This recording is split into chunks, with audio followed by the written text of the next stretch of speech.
Top 10 activities seldom seen outside gym class. Gym class can be both a beautiful and dreadful thing. Beautiful in its celebration of health, competition and physical fitness. Dreadful in its Darwinian grading system. Embarrassing requirements. Come on, even real gym locker rooms are outfitted with private shower stalls and failure to inform you correctly. Yes, gym class is prone to frequent misinformation, such as the fact it's okay for a real teacher to be hungover on the job, or that a majority of the sports, games and activities that are played in gym class don't really have a place outside of grade school. At least in any conventional sense. Number 10. Jump rope. There's no knocking that jumping rope is great cardio, and there's always those champions at the gym who like to exhibit this fact, as if we don't immediately think of double dutch and hot pink nylon cords with frilly handles, at the prospect of jumping rope. It is, after all, the activity of choice for little girls. Good thing though, they do make them in baby boy blue. Gender equality indeed. Number 9. Handball, also known as guitar ball, z-ball, etc. This game went by many names, depending on your gym teacher, which shows the game's lack of universality. Handball was essentially soccer, but with the ability to kick the ball up into your own hands, or someone else's, and pass the ball around as if basketball rules applied. It was fun at the time, but dangerous indoors, what with the ability to kick the ball directly into the girl with glasses in the bleachers. It probably didn't catch on in any grander sense, because the game is so unoriginal, kind of a hodgepodge of already sports including dodgeball. Number 8. Badminton. While it's not fair to say this game doesn't exist outside of gym class, its only other apparent refuge is in a yuppie's backyard lawn, or at a company barbecue. It is a whole lot of fun to play, largely in how it defies gravity and makes a plummeting object a little less threatening.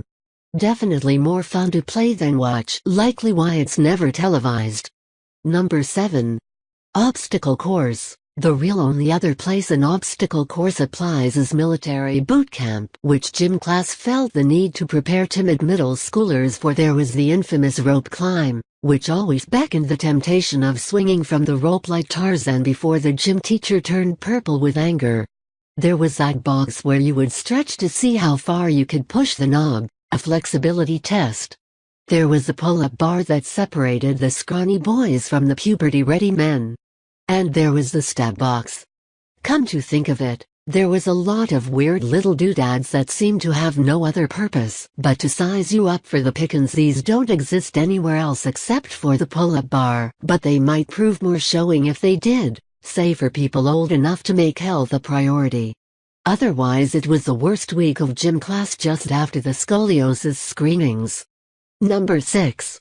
Water polo. Think regular polo, except with a volleyball and an open palm instead of a golf club, and with a drowned horse, and you have a gratuitous definition of water polo.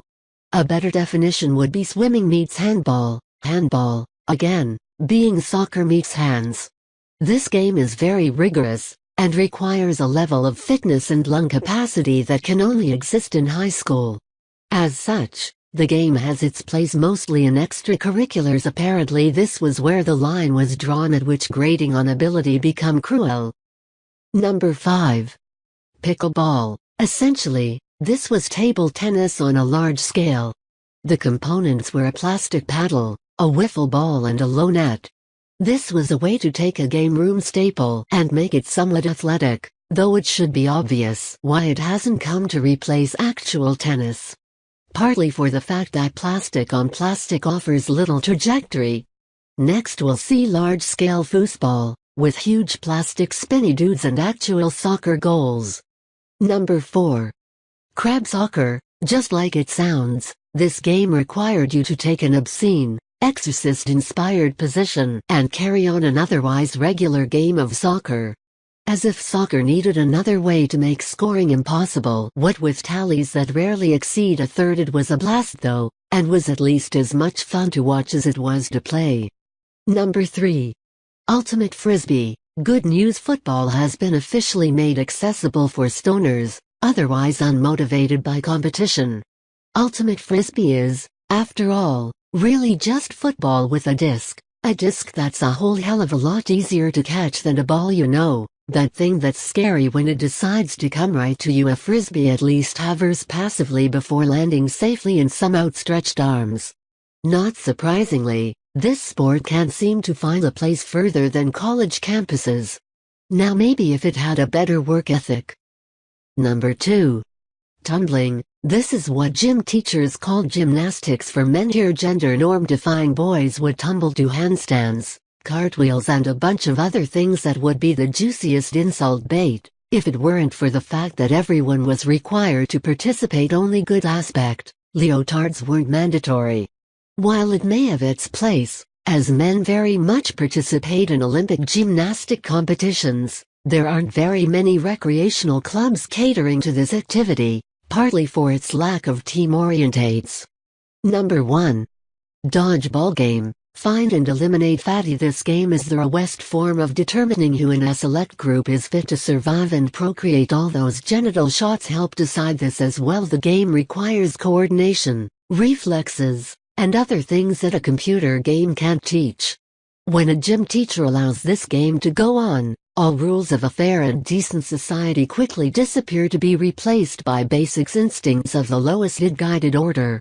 Now imagine if, instead of job interviews, a game of dodgeball took its place. There'd be no chance of success in this world for the weak. Also, the world would be a very beautiful and largely unintelligent place.